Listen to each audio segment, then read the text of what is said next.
Hello. आज के इस एक्सप्लेनर में हम एक ऐसी कहानी की तह तक जाने वाले हैं जो सच में रोंगटे खड़े कर देगी। कोलकाता के एक फ्लैट की एक घटना कोई आम डरावनी कहानी नहीं है। हम इसे तनाव और ग्रुप साइकोलॉजी यानी सामूहिक मनोविज्ञान के नजरिए से डिकोड करने वाले हैं। चलिए समझते हैं कि कैसे अकेलापन और भारी भारी दबाव लोगों की दुनिया को पूरी तरह से उलट-पलट कर रख सकता है। जरा इमेजिन कीजिए, क्या होता है जब आर्थिक तंगी और अकेलापन चार लोगों को एक ही कमरे में कैद कर दे। यही वो सबसे बड़ा सवाल है जो इस पूरी घटना के केंद्र में है। हम सिर्फ भूतों या सायों की बात नहीं कर रहे हैं, बल्कि मानव मस्तिष्क की उस सीमा की बात कर रहे हैं जहां इंसान का दिमाग टूटने लगता है। ये एक बेहद दिलचस्प मनोवैज्ञानिक रहस्य है। अब इन चार युवाओं की स्थिति देखिए। एक तरफ उनकी असल जिंदगी की मगजमारी, वो सख्त और झगड़ालू मकान मालिक, नौकरी ढूंढने का भयानक स्ट्रेस और एग्जाम्स का प्रेशर। और दूसरी तरफ अचानक से उन्हें मिलता है एक जादुई समाधान। महज 8,000 रुपए में एक आलीशान 5th फ्लोर 2 BHK फ्लैट, वो भी एयरपोर्ट रनवे के शानदार नज़ारे के साथ। इतने तनाव में ये किसी जन्नत जैसा था। लेकिन साइकोलॉजी कहती है कि जब कोई चीज जरूरत से ज्यादा अच्छी लगे ना, तो हमारा दिमाग अक्सर खतरे के सिग्नल्स को पूरी तरह इग्नोर कर देता है। और यहीं से वो जन्नत एक पिंजरे में बदल गई। ये नंबर 11, ये कोई मामूली नंबर नहीं है। ये 11 महीने का सिक्योरिटी डिपॉजिट है। जैसे ही उन्होंने ये भारी रकम चुकाई, वो एक ऐसे फाइनेंशियल ट्रैप में फंस गए जहां से निकलना नामुमकिन था। 11 महीने से पहले फ्लैट छोड़ने का मतलब था अपनी सारी जमा पूंजी गंवा देना। इस आर्थिक मजबूरी ने उन्हें एक बहुत भयानक मानसिक दबाव में धकेल दिया। अब वो चाहकर भी पीछे नहीं हट सकते थे। और इस स्ट्रेस में आग में घी डालने का काम किया एक अजीबोगरीब नियम ने। फ्लैट के सेक्रेटरी ने एक बहुत ही अजीब चेतावनी दी, चाहे बारिश हो, तूफान आए या कुछ भी हो जाए, छत का ऊपरी दरवाजा कभी बंद नहीं होगा। जरा सोचिए, नई जगह पर सुरक्षा सबसे जरूरी होती है, राइट? लेकिन इस एक अजीब नियम ने रातों रात उनकी सुरक्षा की भावना छीन ली और उनके अवचेतन मन में एक बेसलाइन एंग्जाइटी यानी एक गहरी बुनियादी घबराहट पैदा कर दी। खैर, ये सारा तनाव एक ही दिन में चरम पर नहीं पहुंचा। इसका एक पूरा टाइमलाइन था। पहले महीने में ही पुराने मकान मालिकों से लफड़े और भारी किराया, फिर 2 हफ्ते के अंदर पुलिस वेरिफिकेशन का सिरदर्द और वो 11 महीने का भारी भरकम डिपॉजिट, और फिर शिफ्ट होने के सिर्फ 3 दिन बाद से ही नींद से जुड़ी भयानक बीमारियां और आपसी झगड़े शुरू हो गए। ये साफ दिखाता है कि उनकी असल जिंदगी की चिंताएं और वो सो कॉल्ड पैरानॉर्मल घटनाएं, दोनों का टाइमलाइन एकदम साथ साथ चल रहा था। इसी भयंकर स्ट्रेस के बीच रात के करीब 1 बजे रोहन को एक बेहद खौफनाक अनुभव होता है। उसे लगता है कि कोई उसकी छाती पर बैठा है, उसका गला घोंट रहा है, वो हिल नहीं पा रहा है। भूत प्रेत की कहानियों में इसे साई का हमला कहते हैं, लेकिन विज्ञान इसे स्लीप पैरालिसिस कहता है। अत्यधिक जॉब का स्ट्रेस, शिफ्टिंग की थकान और नींद की कमी से आपका शरीर एक ऐसी अवस्था में चला जाता है जहां दिमाग तो जाग जाता है पर शरीर लकवाग्रस्त रहता है। सच तो यह है कि यह कोई आत्मा नहीं थी, बल्कि रोहन के शरीर पर उस भारी मानसिक तनाव का सीधा सीधा असर था। चलिए इस डेटा से समझते हैं कि कैसे हर व्यक्ति का अपना अपना पर्सनल स्ट्रेस एक बिल्कुल अलग लक्षण में बदल गया। रोहन को जॉब और पैसों की टेंशन थी, तो उसे तेज बुखार और दांत भिंचने की दिक्कत हुई। अर्पिता अपने रिलेशनशिप में अब्यूज झेल रही थी, तो उसका दिमाग इतना कमजोर हो गया कि उसे साए दौड़ते हुए दिखने लगे, यानी विजुअल हेलुसिनेशंस। और मिस्टी, जो सिर्फ सहानुभूति जताने आई थी, उसका तो पूरा साइकोलॉजिकल ब्रेकडाउन ही हो गया। ये एकदम साफ है कि दिमाग का प्रेशर कुकर अलग अलग लोगों में अलग अलग तरीके से फटता है। अब एक बड़ा सवाल, एक इंसान का डर पूरे ग्रुप को अपनी चपेट में कैसे ले लेता है? इसे कंटेजियन ऑफ फियर यानी डर का संक्रमण कहते हैं। रोहन की शारीरिक तकलीफों से शुरू हुई बात अर्पिता के दृष्टिभ्रम तक पहुंच गई।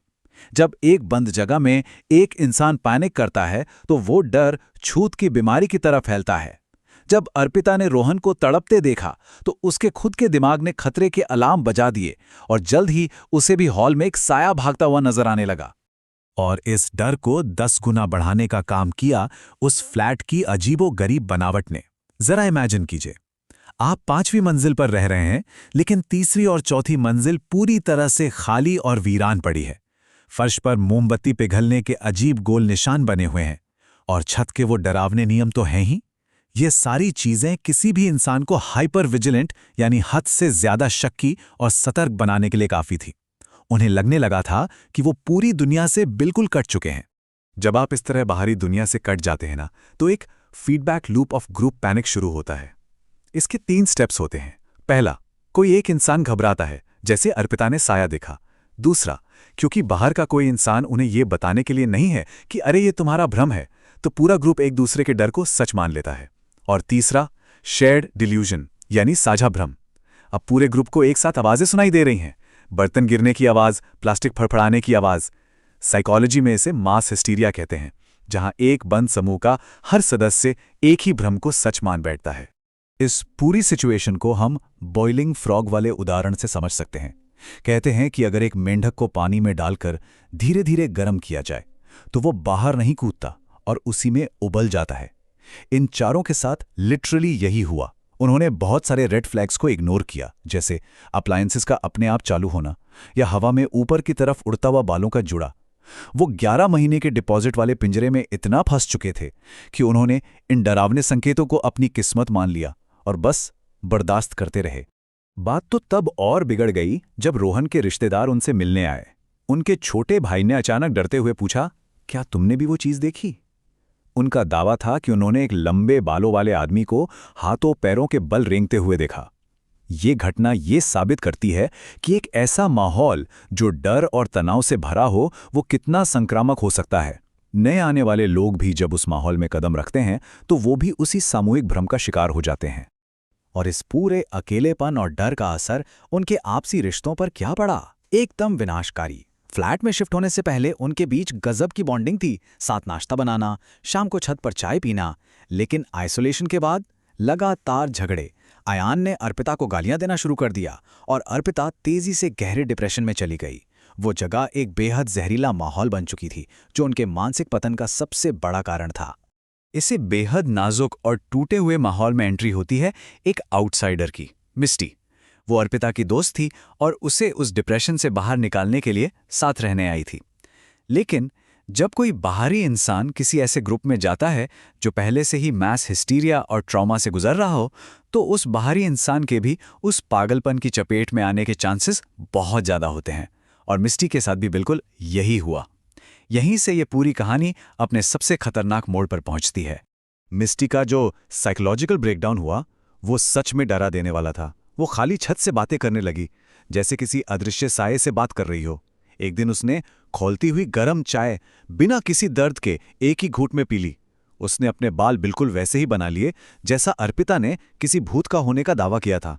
और सबसे खौफनाक, वो छत के बिल्कुल किनारे पर खड़ी होकर अपना सिर दीवार पर तब तक पटकती रही जब तक खून नहीं आ गया। ये कोई आत्मा का साया नहीं था, बल्कि ये एक परफेक्ट एग्जाम्पल है कि कैसे कमजोर बाहरी इंसान एक ग्रुप के सामूहिक भ्रम के दबाव में अपना पूरा मानसिक संतुलन खो बैठता है। तो अब हम आते हैं अपने सबसे अहम सवाल पर। क्या वो सच में कोई पैरानॉर्मल एंटिटी थी, या फिर ये इस बात का एक खौफनाक सबूत था कि जब इंसान को भारी आर्थिक मजबूरी और अकेलेपन के पिंजरे में कैद कर दिया जाता है तो उसका दिमाग कैसे टूटकर बिखर जाता है? ये एक्सप्लेनर साबित करता है कि असली भूत शायद वो अदृश्य साये नहीं है, बल्कि वो हालात हैं जो हमारे ही दिमाग को हमारा सबसे बड़ा दुश्मन बना देते हैं। इस मनोवैज्ञानिक सफर का हिस्सा बनने के लिए बहुत बहुत धन्यवाद।